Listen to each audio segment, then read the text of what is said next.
લક્ષ્ય ન્યૂઝ, એક નજર, એક લક્ષ્ય.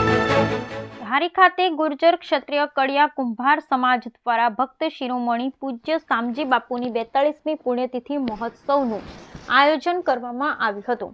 ત્યારે આ પ્રસંગ અનુરૂપ શામજી બાપુની પુણ્યતિથિ નિમિત્તે એક ભવ્ય શોભાયાત્રાનું આયોજન પણ હાથ ધરવામાં આવ્યું હતું, જેમાં ગુર્જર ક્ષત્રિય કડિયા કુંભાર જ્ઞાતિના તમામ લોકો મોટી સંખ્યામાં ઉપસ્થિત રહ્યા હતા અને આ શોભાયાત્રા શહેરના વિવિધ રાજમાર્ગો ઉપર ફરી હતી.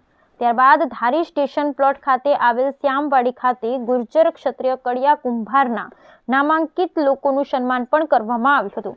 તેમજ બહારથી પણ ગુર્જર ક્ષત્રિય કડિયા કુંભાર જ્ઞાતિના પ્રમુખો, ઉપપ્રમુખો સહિતના લોકોએ આ કાર્યક્રમમાં હાજરી આપી હતી. કાર્યક્રમમાં ભોજનની પણ વ્યવસ્થા રાખવામાં આવી હતી અને ખૂબ જ શ્રદ્ધાપૂર્વક પૂજ્ય શામજી બાપુની તિથિ ઉજવવામાં આવી હતી.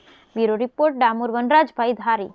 ધારી ખાતે ગુર્જર ક્ષત્રિય કડિયા જ્ઞાતિ સમાજ ધારી દ્વારા આ 23મી પુણ્યતિથિ ઉજવવામાં આવે છે.